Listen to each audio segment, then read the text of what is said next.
What's up, guys? Welcome back to the MMA meeting. Let's talk TheWeasle podcast, where we talk all things MMA. We just had a good cooldown card. Before we get into this weekend, Islam Makhachev versus Alexandre Volkanovski. I'm gonna have some breakdowns before the fight, showing how Islam can win, how Volkanovski can win. Maybe I could do both if you guys really want that. Usually I just do one fighter, but the card in general isn't super stacked. But I'm really much looking forward to Jack Della Maddalena versus Randy Brown. I'm always curious to see how Tyson Pedro is going to compete. He's always been a very talented light heavyweight and just had some hiccups along the road. Was really about his lack of fight IQ. He made very questionable decisions in fights, and it costed him what seemed to be like convincing wins. And the fights that really stood out were against OSP and Shogun Rua, which are his two latest losses. I mean, do you remember what he was doing to OSP? He came out there with question mark kicks, grazing with them, slapping him across his head, and then dropped him with the right straight, but then made the mistake of chasing the submission right afterward. I know Tyson Pedro is very confident in his submissions, but he was having so much success on the feet, he should have just stood up. He should have just went back, allowed OSP to get back up, and just continue what he was doing, because if the fight stayed standing, I think eventually he would have found the finish and never would have been in trouble.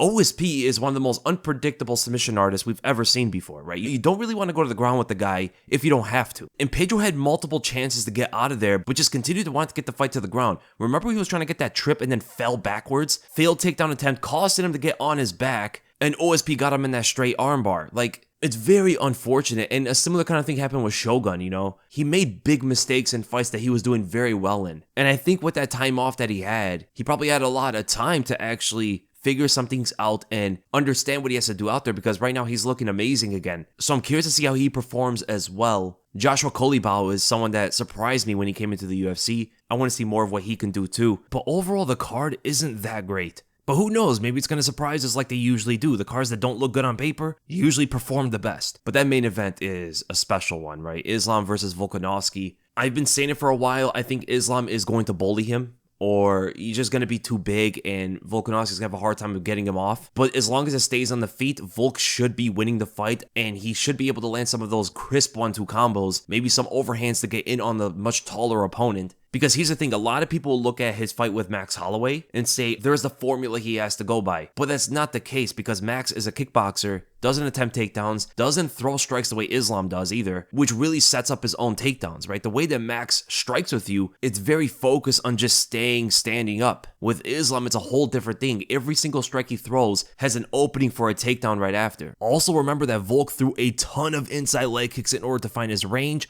offset Max, and start up his own punches, and he cannot do that against the wrestler who is known to cash kicks so quickly. You can see that when Islam fought Bobby Green. Because of that, Volkanovski might actually seem more off than usual.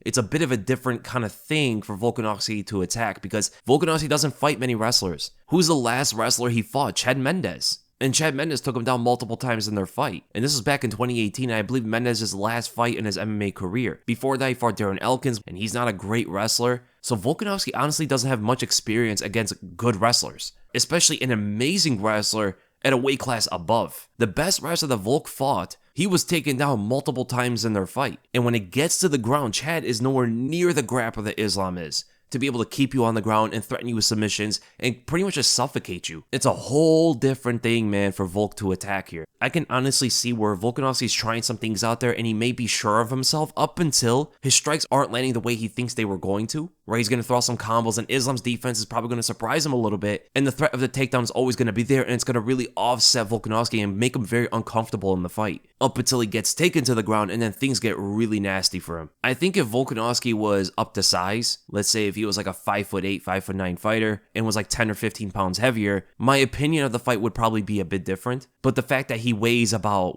15 pounds less or something, and he's 4 inches shorter. Islam is a little bit longer considering his height advantage, and Islam's also fast for the lightweight division. He's not going to be as fast as Volkanovski, but he's fast in his own right to be able to even surprise Volkanovski in some moments, probably on the feet, with some of those kicks or some of the darting punches before he goes for takedowns. So we're going to see, man. I wonder how Volkanovski's fight IQ is really going to take part in this one, because that's the biggest thing he's going to have to rely on. Not his speed advantage, not his power, not his striking ability alone. I'm very curious to see if he's going to be able to figure out Islam considering that Volkanovski is one of the smartest fighters we've ever seen before. And when we really speak about someone like Alexander Volkanovski, I mean, we're talking about a guy who started training at 22 years old and became one of the best fighters we've ever seen in the history of the sport. That is a different level of fight IQ, work ethic, a bunch of things involved that other fighters do and did not have. He's doing things better than fighters who've trained 10 plus years before he did. If you were to come to any coach at 22 years old and say, hey, I want to become a UFC champion, they'll probably say, focus your life in another direction because at 22 years old, you're probably too late. But then you look at someone like Volkanovski who did that and became the number one pound for pound fighter in the world. Yes, he already had an athletic background in rugby that is a head start from your average person, but that's not fighting, right? You still have to understand fighting. You still have to get the techniques down. You still have to build that kind of muscle memory and learn how to train the way they do. Learn about the weight cuts. Learn about all of that stuff at a very young age. It's a different type of discipline.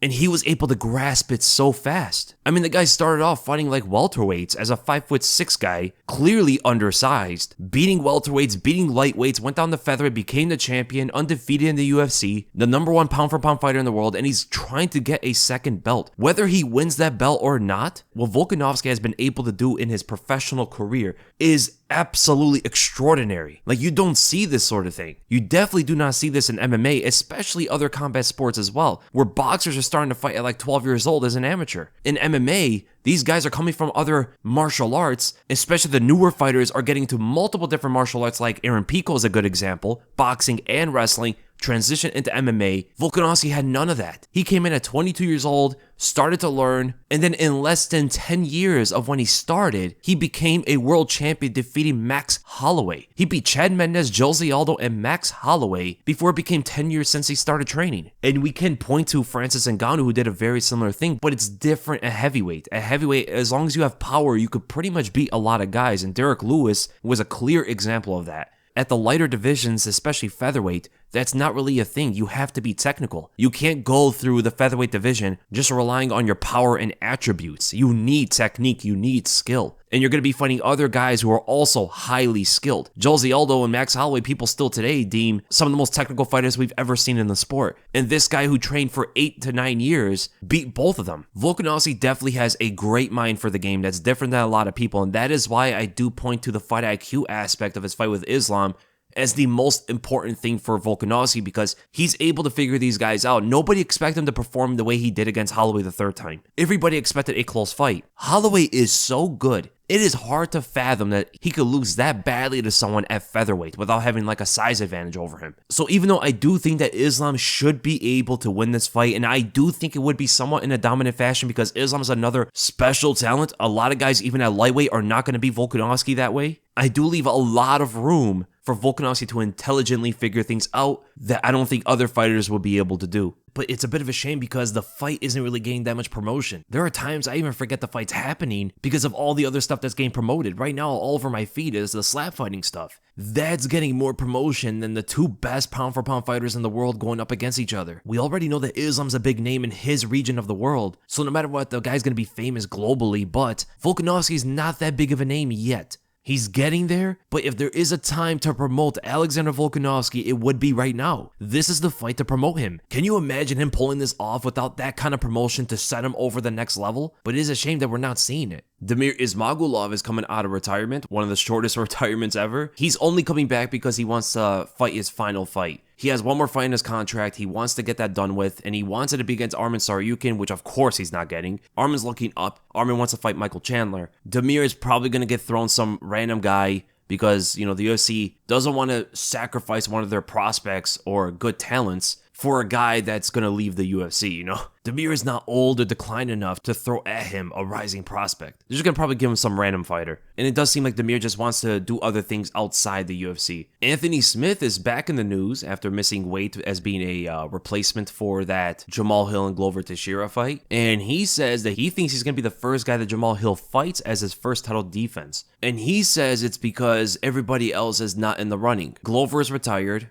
Rakic is hurt. We don't know what's going on with Jan and Magomed. Jiri just said that he still needs more time and that Jamahal Hill wants to fight in April. I understand a lot of these guys are not in the running anymore, but Jan and Magomed still are. And considering that Magomed just beat Anthony Smith, Ankalaev and Jan are definitely the first guys in the running there. And the reason why I say throwing Anthony Smith as the first title defense isn't a great thing, especially for optics, is because why would you give Jamahal Hill's first title defense against a guy who's coming off a loss? You know, it'll make what Jamahal Hill is doing not seem that significant. If his first title defense is Anthony Smith, if he fights Ankalaev or Jan first, that's a whole different thing. These are two guys that are on wins. One's a former champion not too long ago. They both had a draw in their last fight, definitely showing that they might be the best fighters in the division right now, especially that Glover is out. Pick one of these two, and that is excellent for Jamahal Hill's first title defense. Not Anthony Smith, especially that Anthony Smith missed weight as a replacement for that title fight. The UFC's looking at that like, wait, he had one job, and that was to make weight, and he couldn't do that. Are we really going to bank on this guy to be the first title defense when we have these two other professionals, Magomed and Jan? Why would we throw it to Anthony Smith? Now, if Smith gets a good win in his next fight, that's a whole different thing, of course, and he makes weight and everything like that, then he will have a stake here. But instead of calling for the first title defense, Anthony Smith should probably want to fight one of these two guys, especially Jan, because he just lost to Ankalaev. So maybe target Jan Blachowicz, get a win over that guy, and then you're undeniable. And this super ambitious view is not just with Anthony Smith, but it was also with Nick Diaz and Raul Rosas Jr. Nick Diaz went on and said that he would have became a double champion in the UFC if he didn't get messed over. I don't know what he means by 2 titles. I know welterweight for sure, but then middleweight maybe? I don't know, man. He had his chance, right? He fought Carlos Condit. He lost a very close fight. A lot of people believe that Nick Diaz should have won, but then he did fight GSP and lost, you know? So what did he really get messed over from? Was it because the whole weight thing with GSP? The thing that, you know, GSP may have missed weight for the fight, and that was a very weird thing. If you guys actually watched the video behind the scenes, it was very strange to see that they told Nick Diaz that GSP was missing weight, and then he made weight, and it was in Canada, and that's where Nick says, you know, things got messed up in that fight because of that. But in the middleweight division, I don't understand. Nick says that, and then Raul Rosas Jr. is saying that he's going to become a triple champion, 135, 145, 155, and he's going to claim a belt to be the youngest UFC champion in history by next year. Hey, man, all power to him. I would love to see it. But man, that is super ambitious for an 18-year-old, of course, you know? When you're 18 years old, you think you could do anything. But I hope he proves everybody wrong that doubts him. It is a crazy thing to set your eyes on, but as the saying goes, when you shoot for the stars, you land on the moon, that whole thing. So maybe he gets one belt eventually, or things crash down and he gets nothing. 135, 145, 155 are the most stacked divisions in the UFC, so it would be especially extraordinary if he's able to do it in the hardest divisions in the organization. I mean, could you imagine him beating Aljamain Sterling, Alexandre Volkanovski, and Islam Makhachev? Before looking at all of that, Raul definitely has to worry about Christian Rodriguez, because that guy should not be easy for him. We also have Logan Paul saying he wants to get in the UFC and fight Paddy Pimblett. Like, this is ridiculous. That's not happening. How could that even be sanctioned? No commission would even sanction that fight. We're talking about two guys. I mean, unless Paddy comes in there like he does out of camp, where he weighs like 200 plus pounds. But if he shows up like that, Logan Paul's going to probably destroy him. An in-shape Paddy Pimblett is like in the, 170s, 180? Logan Paul's over 200 pounds and he's 6'2". He's practically a light heavyweight. That is definitely not happening. And I know right now the UFC's not going to go that route with the Logan Paul's entering and doing all that stuff. I know they tried it with CM Punk, which was always weird. But look, they didn't give CM Punk someone like Paddy Pimblett, you know? They fed him to fighters that were so much younger than him, like Mickey Gall. Mickey Gall barely had any fights when he fought CM Punk, and he eventually got a name for himself. So I also think the UFC was using CM Punk to boost some of the other guys coming up. Maybe not Mike Jackson. That may have been a mistake to throw in Mike Jackson because he got a little bit of a name, and I don't know if he deserved it, especially with the stuff that came out more recently about that guy. I mean, some real scummy stuff. But yeah, CM Punk seemed to be a bit of a springboard for other UFC fighters. Logan Paul want to fight Paddy Pimblett is something that just makes no sense whatsoever, because Paddy's a fighter that the UFC wants to promote more. So I throw him at a guy who's twice as big as him, who's probably not going to be in the UFC that long, who's probably not going to be active even if he is, right? He has a bunch of other stuff going on. He has other businesses, and even this whole crypto thing that was going on with him, a recent bad image, scrutiny, and all this stuff. I don't think the UFC wants to be a part of Logan Paul. Wait, they just signed his energy drink. Never mind then. I just hope what happened to boxing doesn't happen to MMA. I know right now it's not happening, but hopefully in the future it never happens. Then again, boxing pundits probably never thought that some of the biggest boxing stars are going to be YouTubers.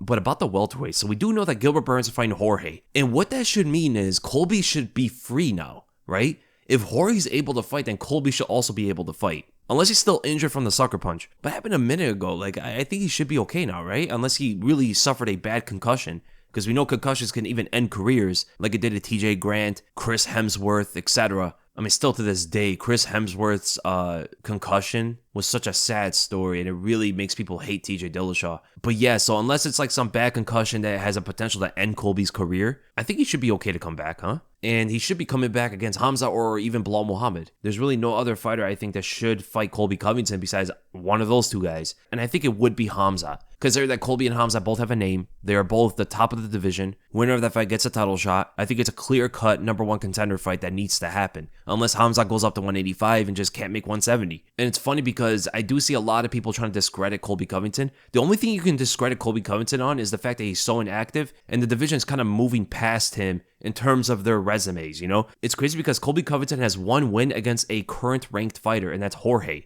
All the other ranked fighters that he beat are either retired or they moved into another division now. And we're talking about Tyron Woodley, RDA, and Damian Maia. All three of these guys were top 5 when he beat them. But because he's so inactive, he had 2 fights with Usman, very close fights, of course. He had the fight against Jorge, and he did beat a number 11, I think, Robbie Lawler. Those were his fights in the last 5.5 years. That kind of inactivity is going to cause fans to really overlook what you're doing. But the fact of the matter is, we do know that Colby Covington, Kamaru Usman, and Gilbert Burns are the only fighters in the top 5 right now that have beaten at least 3 top 5 fighters.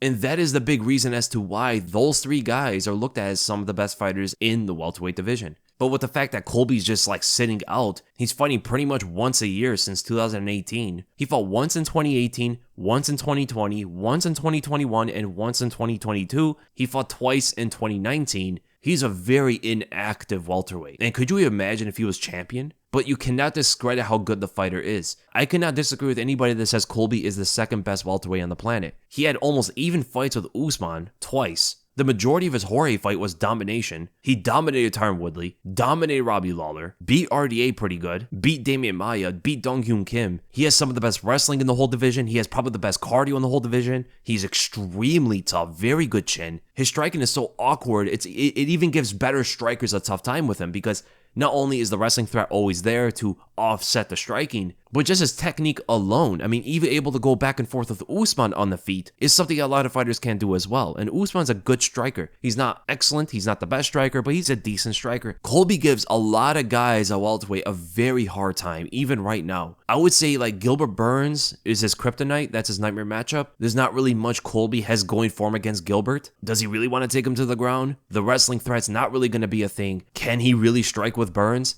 Burns has the power, the speed, he has better technique overall. He's great in brawls. The dirtier you make the fight with Gilbert, the better he performs, and you saw that against Khamzat. And Khamzat has devastating power. Like, that's a tough fight, man, for Colby Covington. That's the toughest fight for him. Khamzat's a tough fight. Usman's a tough fight, but they are winnable fights for Colby. Belal Muhammad might be somewhat competitive, but I definitely see Colby being the superior fighter in almost every regard. I see him being Leon. Shavkat is a guy that we still have to see how he does against the top fighters, but Shavkat definitely looks like a guy that could be a nightmare matchup for Colby as well. I think Colby beats Wonderboy because of that wrestling factor. He beats Jeff Neal. He beats Sean Brady. Vicente Luque gets absolutely negged. The only guys that do well with Colby are literally the best fighters in the division, and most of them would probably lose. Even though Gilbert Burns can beat Colby, I think Colby beats the other fighters better than Burns does. Like, how does Leon versus Burns go? I'd probably lean to Leon Edwards in that fight. But against Colby, I see Colby winning against Leon. As we've seen, Colby does better against Usman than Gilbert does.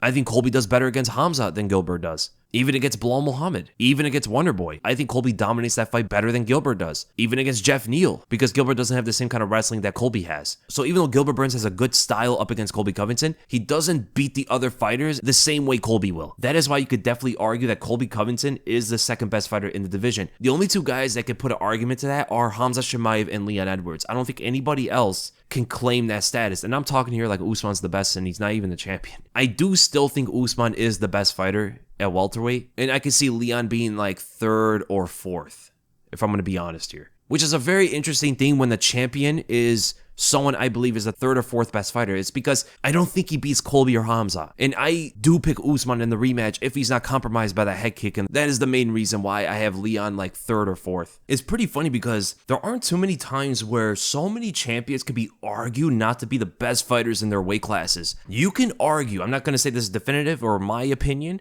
but you can absolutely argue that 6 of the champions right now are not the best fighters in their divisions.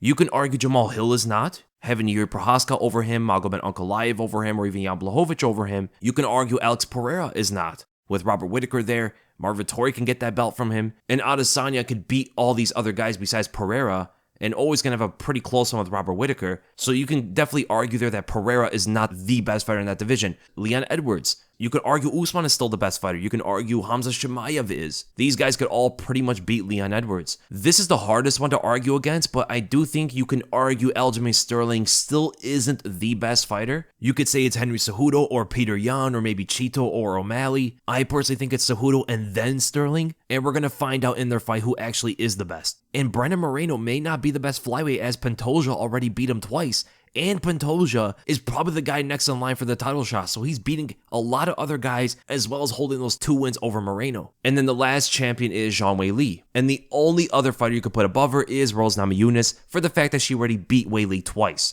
and not that long ago either. Knocked her out in one of them. And in the rematch where Weili definitely showed her wrestling progression that she's showing even right now, Rose still beat her. And I know a lot of people want to say that Weili should have got the decision, all that. I completely disagree. I already went over that. I think it is pretty foolish to discredit those Rose wins. But even though right now I do think that Weili probably would beat Rose, and it's not because she has like better technique, a better style and all that stuff. I think it's more mental than anything else. And Rose just doesn't seem like she's in the best mental state as a fighter right now. And Zhang Weili definitely does. Like for example, Prime Rose versus the best version of Zhang Weili, I pick Rose. But right now, I probably pick Zhang Weili. When Anderson Silva, GSP, and John Jones and all those guys were champions, they were all the best. Like, there was nobody you thought was better than those guys up until, like, the very end of their careers, you know? In the light heavyweight division and the lightweight divisions, there were times where the belt kept changing hands, even heavyweight, to be honest.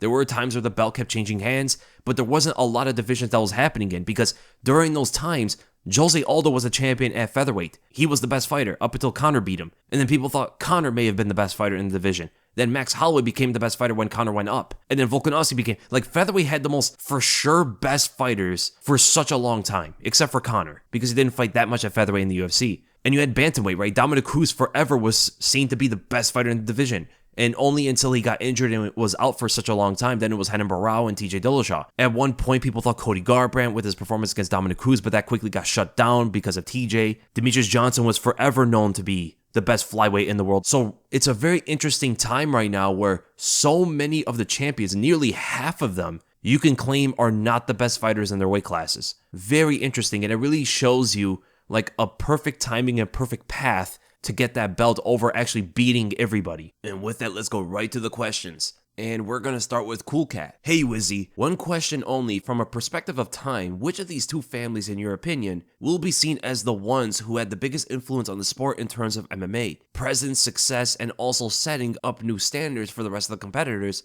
Is it the Gracies or the Nurmagomedovs? In like 25 years from now, which bloodline is going to be considered being the most impactful? Thanks for everything you are doing. Selfishly, I wish you do it more. I'm trying, man. Thank you so much, though. I would say Gracies were definitely more important. They're the family that pretty much started this sport. Because remember, it wasn't just Royce Gracie competing. The UFC was created in 1993. Rorion Gracie was involved in actually creating the tournament. And it was inspired by the videos going around of people challenging the Gracies. That was actually a big inspiration as to why they even started this thing. It was because of that family. Not only that, the Gracies made Brazilian Jiu-Jitsu famous around the world. An entire martial art that was mostly absent. But I will say that the Nurmagomedovs are the best fighting family there ever was. There's no better fighting family than them. So Gracies are more important, but the Nurmagomedovs are the best fighters. They're going to Nick Beatty. Number 1, how does Jamahal Hill do against Magomed Ankalaev? And number 2, what genre do you write your stories in? And what are your top 5 favorite books? I love you. Thank you so much, man. So Jamahal Hill versus Magomed. I'm going to go with Magomed on that one, man. Because even though Jamahal Hill is a good striker, he showed good takedown defense against Glover, I just think that Magomed is a step ahead in most areas of the game. Hill is a guy that's going to strike first. He is going to be a guy that's going to be very aggressive, unlike Jan Blachowicz was against Magomed. So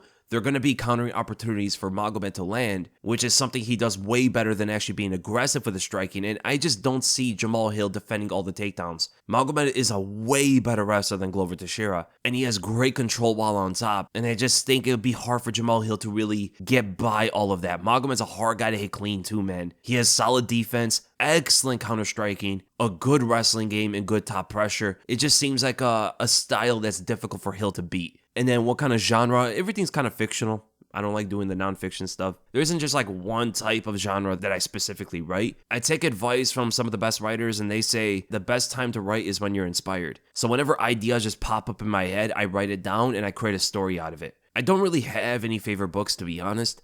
I've read a bunch in school, and that's actually where I started writing, was actually in school. I've been writing ever since I was little. Yeah, but it's hard to pick a favorite book, to be honest. I think go to Jake McCauley.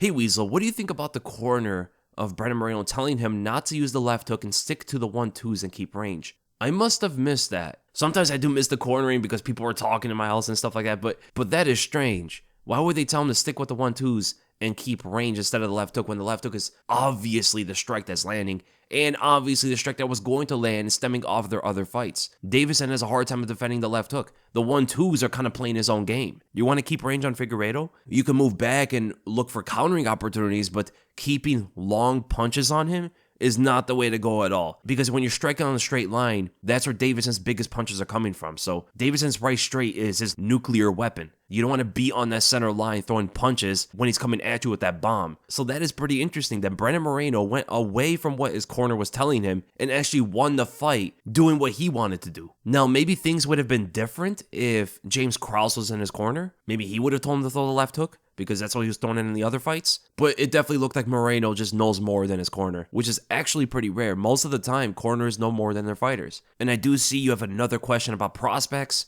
I'm currently researching and making the video for the prospects of 2023, so I'll have all your questions answered about that. And then we go to Fatima Hamad. Can you compare Jiri and Jamahal Hill striking, both offensively and defensively? Who do you think has a better shot of knocking each other out? So Jiri is extremely unpredictable, does not rely on the fundamentals. He will throw some 1-2s here and there. Most of the things are kind of just innovated, it looks like. Nothing is really behind some major game plan. Maybe the way he attacks you, like the approach of the fight, is behind a game plan, but the way that he strikes is not necessarily like that. Whereas Jamahal Hill is fighting by the basics, is throwing simple punches with a lot of power behind it, and he's more of a sniper, whereas Jiri Prochazka will throw a bunch of things at you, and in the middle of it, he will commit with all of his power, which is a bit different, right? Jamahal Hill is looking for one big shot, maybe a jab to set it up or something, and that's how he finds you. Whereas Jiri has way higher output. He's making you defend it and move in a certain way while he's throwing all these punches, kicks, and knees at you, but in the middle of this onslaught, he throws one big shot to intercept or knock you out. Hill also has better defense in general. Jiri just doesn't necessarily have too great of striking defense.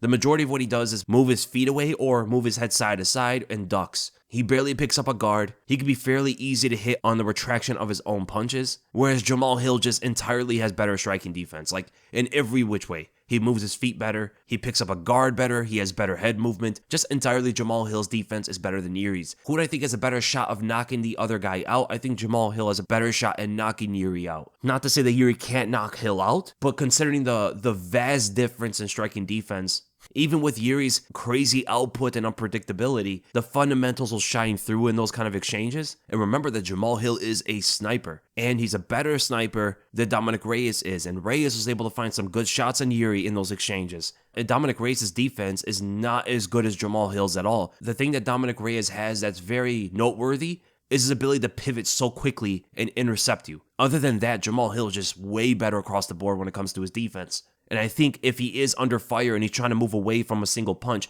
if he creates that range enough, I think he will be able to land a straight or a hook as Jiri is coming at him. And oftentimes when you see Jiri throwing punches while moving forward, it's like he's walking at you instead of keeping his stance. And that's a big issue fighting Jamahal Hill. Every single time he takes that step like he's walking, Jamahal Hill will be able to find a crushing left straight or right straight.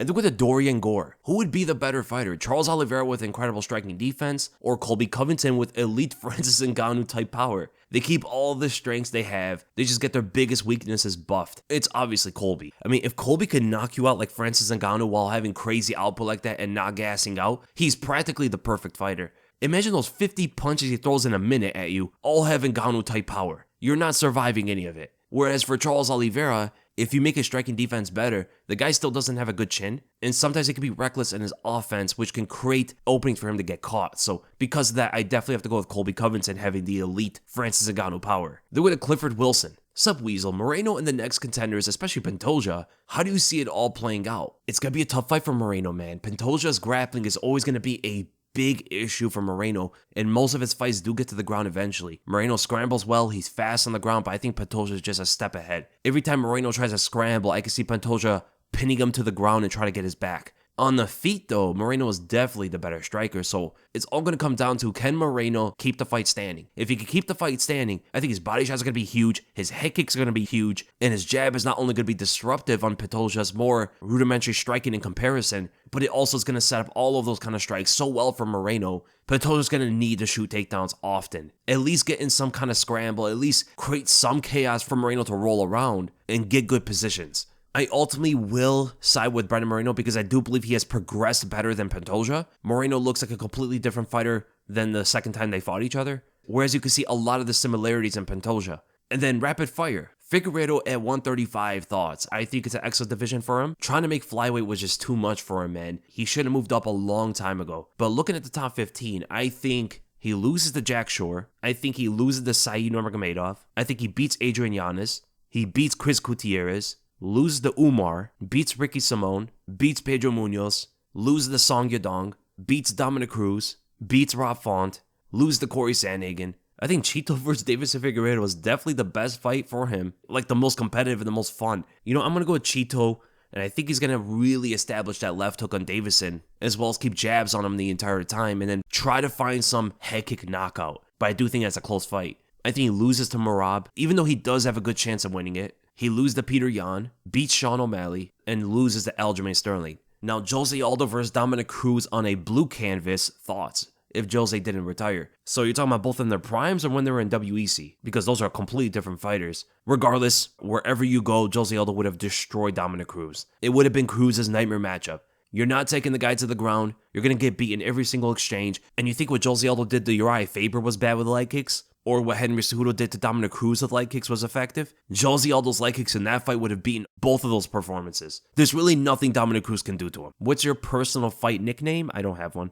Bam Bam's next fight. Man, he's got to take some time off. 2 knockout losses in a row, 2 months in between each other. The guy should not fight for a while. So when he comes back, maybe Alexander Volkov or Jairzinho Rozenstruik. My own favorite submission hold is definitely the high elbow guillotine. I love that move, man. And what new trunk colors do you think would be the most neat to see in the UFC? I think they're good as they are, right? Or you could just like mix up different colors. Instead of going like one solid red or one solid blue or black, maybe you could do like a red and blue or a red and black or yellow and orange or whatever you want to do. Maybe they could bring back the Tito Ortiz and Chuck Liddell designs where they had like the ice and the fire and all that. I think that's cool. Bring some like originality to the fighters. They did it with Bryce Mitchell with the camel shorts. Why can't everybody have their own? And they have that design for every single fight. I think that would be pretty cool. So leave some like creativity for the fighters. They pick out one design they want for the shorts, and that's a design they wear every time they compete. I think that'd be pretty cool. Then with a dangerously dubious double Deiveson. Chimaev is extremely explosive and has probably the fastest level changes I've ever seen in MMA. Pure wrestling is a different story, of course. But in his actual positional grappling, he gets compared a lot to Khabib and Islam. What makes those guys grappling so incredible? Is it the extreme degree of control they have, but with how little energy they waste? They're some of the most energy efficient and conscious grapplers to compete in MMA. For Khamzat to achieve the same degree of control, he ends up doing these big movements that will burst the gas tank of almost anyone. So my question to you is, do you think it's fair to compare him to Islam and Khabib when he lacks that core component of energy efficiency that takes them to the next level? I think you hit the nail on the head there. And a clear example of what you're talking about is Khamzat's last fight against Kevin Holland. Look how much energy he wasted to keep that guy to the ground. Whereas, what would happen if Khabib and Islam were to grapple someone like that? They would shoot in once to create contact, not that much energy, trip them out a certain way, pin them on the ground, and just go to work. Whenever they try to stand up, they'll transition to something else, or they have the kind of ground and pound in order to not allow them to do so. But you also have to take one other thing into consideration. Notice where most of Islam's and Khabib's takedowns come from. It's against the fence. So they use the fence against you from standing up, and it makes it so much easier to use less energy, right? In the middle of the octagon, sometimes you have to use more energy.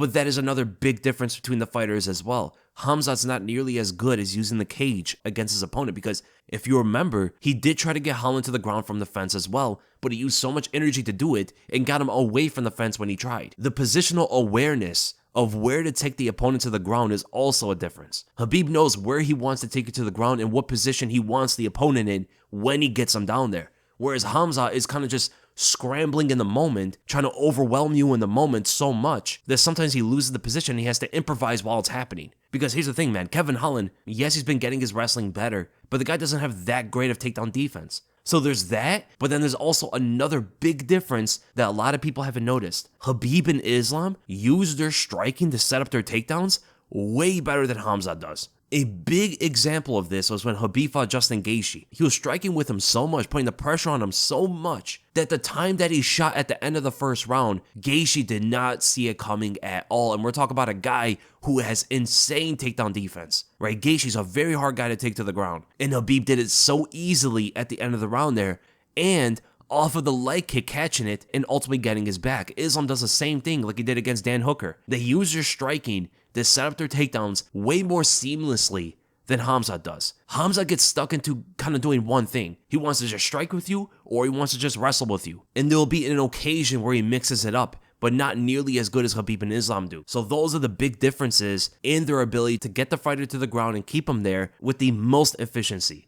So yeah, Khabib and Islam are just better MMA grapplers. They're with the boy himself, TheWeasle, with all the bulk Conor has added to his physique. How do you see him performing against everyone in his current weight class? Well, what's his current weight class now? Because it seems like it's welterweight now. With him being that big, he's not making 155. I think he loses to Li Jingliang. He loses to Michel Pereira. He beats Neil Magny. He beats Michael Chiesa. He beats Jorge Masvidal. Actually, that one's pretty tricky because if he gasses out, he might get KO'd. I'll slightly go with him against Jorge if he is that big. I think Shavkat beats him. I think he beats Vicente Luque. He loses to Sean Brady. He loses to Jeff Neal, loses to Wonder Boy, loses to Burns, loses to Bilal Muhammad, loses to Khamzat, loses to Colby, loses to Usman, and loses to Leon. And then we go to the public questions, and we're going to start with the most liked comment, Garrett Stoyel. Someone else already asked that question. Okay, so I already answered it. So we're going to start with Lucas Azevedo. Hey Weez, if the UFC adopted Pride rules, who would be the champ of each division? Love your channel. Huge shout out from Sao Paulo. Pride rules. So you're taking away elbows while on top. There's soccer kicks, knees to a grounded opponent. We're going to have yellow cards for stalling. So there's already a huge disadvantage for a lot of the lay and pray wrestlers. We're going to have ropes instead of a cage, which is also a bit of a difference for wrestlers these days. And starting with the heavyweight division, I would say this would help Ciryl Gane so much. Ciryl Gane and Sergey Pavlovich would shine with Pride rules, but I would definitely go Ciryl Gane would easily be the best fighter in the division, probably even including John Jones. Because also remember this, if Ciryl Gane is getting backed up on the ropes, he could easily lean away from punches on the ropes, whereas with the cage, it's a flat surface. You can't lean over it. But actually, I just thought of something. If you're leaning over the ropes, it exposes your hips for takedowns. So that's an interesting dynamic there. That is something different. That's interesting. But I still think Ciryl Gane is the best heavyweight. It would be much harder to hit him if he is getting backed up, and I think in most of his fights, he's going to be the guy that's pushing forward. And if he's able to pressure someone up against the corner, they're not getting out of there. Imagine being trapped in that squared corner, then the octagon against Ciryl Gane, who's going to be able to cut you off so fast if you try to get out, intercept you with those long punches and kicks. You're trapped, man. For the light heavyweight division, I think the best fighter would be Jiri Prochazka. Even though he could have a tough time against some other guys, I don't think there is a clear-cut best fighter that would stay as champion because I could still see him losing to Jamal Hill or Jan Blachowicz. I think Jiri would be the best fighter that could beat the majority of the guys in that division. He's already fought with these kind of rules in Ryzen as well, so he has that experience. For the middleweight division, I think the best fighter would be Israel Adesanya, for the fact that he would still lose to Alex Pereira in a ring with Pride rules. In fact, it'd probably be even worse for him. But we do know that Whittaker will most likely still beat Pereira. So I think the most likely champion would be Adesanya. Now for the welterweight division, I think this one would be Khamzat. Leon Edwards definitely has a much better chance in Pride rules, but I think Khamzat's wrestling will still be a little bit too dominant. He's good with takedowns in the center of the ring as it is, and he is excellent in cutting you off. I think he'll be much more effective in a ring as well. Now for the lightweight division, I would actually go with Rafael Fiziev. I think in the ring, it would be so much harder to take him to the ground, as good as takedown defense already is. It's going to be very hard for Islam or Oliveira to outstrike him. And I think he might just be a bit too fast in that kind of thing as well. And here's the thing, if Islam is shooting takedowns on Rafael Fiziev, and Fiziev sprawls down or creates a little bit of distance, here could come the knees and soccer kicks. So I would go with Rafael Fiziev in Pride rules. For the featherweight division, it's still Alexander Volkanovski. Now, the bantamweight division, we already know who it is. I mean, the guy's already fighting with Pride rules. Peter Yan. If he could start kneeing people on the ground and it'd be allowed, come on, man. These guys that are trying to take him to the ground would all get ended. But yeah, I actually do think Peter Yan would be champion in Pride rules. For the flyweight division, I do think it's Brendan Moreno. The women's bantamweight division, it's still Nunes. Flyweight is Shevchenko. And strawweight, I would say Rose. And then we go to Emilio Jimenez. Love the channel, always hyped to watch your breakdowns. Question 1, would you consider live streaming your reaction to pay-per-views watch party? Yes, I have been considering it for a while. Question 2, your top 3 favorite fighters to watch for every division. Okay, I'll go through these really quickly. For the heavyweight division, number 1 is Cyril Gane, number 2 is Sergey Pavlovich, and 3 is Tom Aspinall. At light heavyweight, number 1 is easily Jiri Prochazka. I love that guy. Number 2 is Jan Blachowicz, and number 3 is Ryan Spann. At middleweight, number 1 and number 2 are by a mile. Alex Pereira, number 2, Robert Whittaker. And then I would say Roman Dolidze for number 3. My number 1 at welterweight, I'm going to be honest, is Khamzat Chimaev. I love watching the guy fight. Number 2 is Wonderboy, and number 3 is Shavkat Rakhmonov. My number 1 for the lightweight division is Charles Oliveira. Number 2 is Rafael Fiziev. And number 3 is a tie between Michael Chandler and Drew Dober. For featherweight, my number 1 is Ilia Topuria. Number 2 is Yair Rodriguez. And number 3 is Alex Caceres. For bantamweight, it's Chito, Sean O'Malley, and then Adrian Yanez. For flyweight, it's Deiveson Figueiredo, Brendan Moreno, and Matheus Nicolau. For women's bantamweight, Amanda Nunes, I guess. I don't know. And do I like watching the other fighters? Oh, I do like Norma Dumont. And then for flyweight, I like watching Shevchenko sometimes. I like Jessica Andrade and Alexa Grasso. And then finally for strawweight, Rose is number 1, number 2 is Zhang Weili, and number 3 is Amanda Lemos. Amanda Ribas is close. And then your last question, craziest UFC prediction for 2023. Mine would be Pereira at lightweight end of the year double champ. I think you mean light heavyweight. Imagine Pereira went on a diet to fight Islam. The guy would look like Skeletor out there. But craziest UFC prediction for me. Alexander Volkanovski gets knocked out and loses his featherweight title. There you go. That's a crazy one, huh? Okay, and who would knock him out?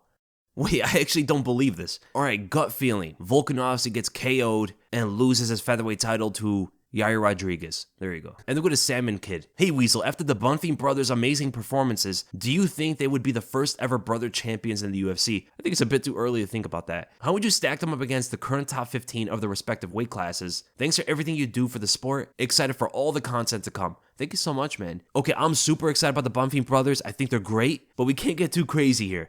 They just started. And even though I see a lot more potential in the younger brother at welterweight, I think it's way too early to think about him fighting even top 15 at the moment. I mean, the guy's like, 25 years old, and he just had his UFC debut. But when I consider their potential, okay, I'm not going to talk about them fighting the champion and the contenders now, because it's way too early to think about it. I always say for Ishmael, who's at lightweight, his ceiling might be top 7. He seems to be not as athletic as his brother, but he does make better decisions. He is a lot more composed. He is well-rounded, and he's great inside of crazy exchanges. So he might be able to outgun or find knockout opportunities in moments that other fighters are not going to be able to. But then again, at lightweight, a lot of guys are like that. Oliveira, Poirier, Gaethje, Chandler, Fiziev, Turner, Dober, all these guys are similar like that. So I think he would mix in fairly well when he gets into his prime, but I don't see him becoming champion. As for Gabriel Bonfim, that's a different story. I can absolutely see Gabriel potentially getting into the top 5, top 3. That's at least his potential. We're going to actually see if he actually meets that potential. I don't think it's the craziest thing in the world if he progresses the way we think he will, that he could become a champion one day. And we're talking about a guy who has great Brazilian Jiu-Jitsu and absolutely incredible boxing skill. He's also very athletic, going to be able to pick up on things very quickly. He's also a big guy for the welterweight division. Gabriel definitely has some real talent, man. Then we go to Inaki and Power. If you could take a fighter from recent times who had a real dip in form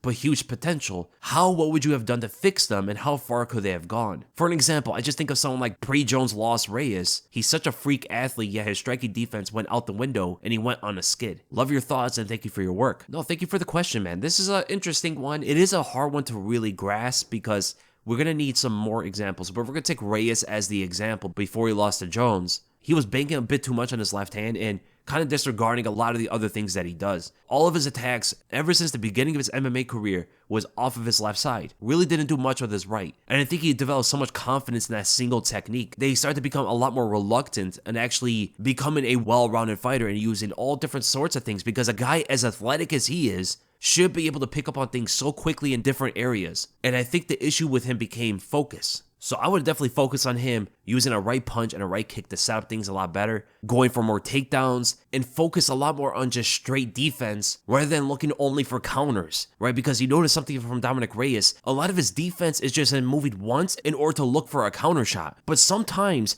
you just want to be defensive. You don't want to always think about, I got to use my defense in order to attack. Like, you can't just think that way. There are times, Jan Blachowicz is a great example of this, where you want to just be defensive in moments. Because defense can oftentimes allow you to figure out your opponent before you go on these attacks. Whereas Dominick Reyes never allowed himself to figure his opponent out before he attacked. And defense is a great way of doing it. Or Chito is another great example. Anderson Silva, Vitor Belfort. A lot of these guys will take a bunch of that first round off in order to figure you out before they start attacking. Even though all three of these guys are also great counter-strikers. I think Dominick Reyes would have been far better if he would have used these fighters as examples of how to use defense in order to figure his opponent out. Because look what happened with him and Jiri Prochazka, or him and Jan Blachowicz, or even him against Ryan Spann. The guy was attacking so often instead of actually trying to understand the purpose of his attacks. Patience and defense should have definitely been hammered into him far more than it has. And I think another example other than Reyes would be Cody Garbrandt. Cody Garbrandt looks like he could be the perfect fighter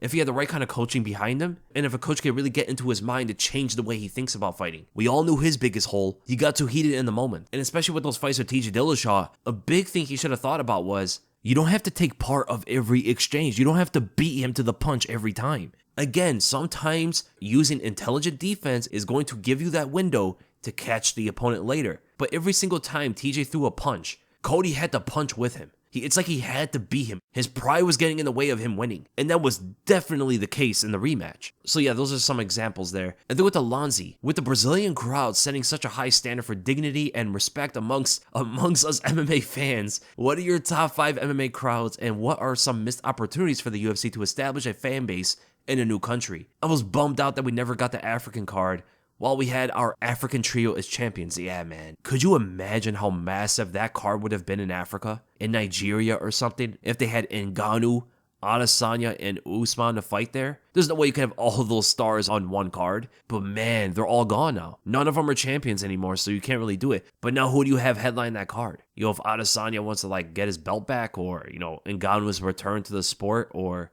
Kamaru Usman, if he is able to beat Leon, maybe his first title defense would be there. But my top 5 MMA crowds, I'm sorry, I love Brazil, man. I love you guys. But those crowds sometimes can be a bit too much. Sometimes they're really fun. Like that one time Vitor fought Dan Henderson. That was insane. The roof got blown off the place when he knocked Henderson out. The first guy to ever do it, too. Those moments are amazing. Or if Charles Oliveira fought there, those scenes would have been incredible. But what I will say is the top 5 crowds, in my opinion, okay, so I'll go like this. Number 5, I would say, is Paris. For that Gane and Tuivasa card, the crowd was excellent. They understand the sport, they're very respectful, and they're very fun. I would say number 4 is the Abu Dhabi crowd. They're probably not as fun as some of the others. They are among the most respectful to the fighters. It's a very positive crowd, and they have good knowledge of the sport. Number 3, I will say, is the Japan crowd. This is not only for the UFC, but when you look at the Pride Days, it was like a completely different world. Even the time for Frankie Edgar versus Benson Henderson, or when Mark Hunt fought Roy Nelson, it is dead silent in the arena, and they'll have tens of thousands of people there. And every single time something would land, they would make noise about it. It was very interesting. There's no other place like that. And you always saw they had a lot of appreciation for the techniques involved in MMA. For example, when Mark Hunt hit Roy Nelson with a leg kick, the crowd would go pretty crazy about it, but then go dead silent right afterward. Every single thing that would be successful in a fight, they show their excitement for it. And honestly, I love that. They understand fighting so well. They have the highest respect for the fighters. Number 2, though, I will say, is the London crowd. They're just so fun, man. Sometimes they'll boo fights, sometimes they'll boo fighters, but they make up for how exciting they make their fights. And then number one, I would say, is the Australian crowd. They're the best. Like, overall, there's nothing you can really say bad about them. I still remember to this day, one of the best crowd reactions was when Robert Whittaker TKO'd Derek Brunson, and the crowd went insane. Even from home listening, you could barely even hear the commentators anymore. That's how loud it was in the arena. And the Mark Hunt vs. Frank Mir fight, where that one fan was holding up his baby up high. Just the best crowd ever. If there's a crowd I would love to go to, I would love to be a part of, is the Australian crowd. And I really want to see how it is in there whenever they have cards for Japan. And I have to say that South Korea is a notable mention as well. And that is ultimately the end of the podcast, guys. I hope you guys enjoyed it. And if you did, make sure to subscribe, make sure to like the video, and I'll see you guys in the next one.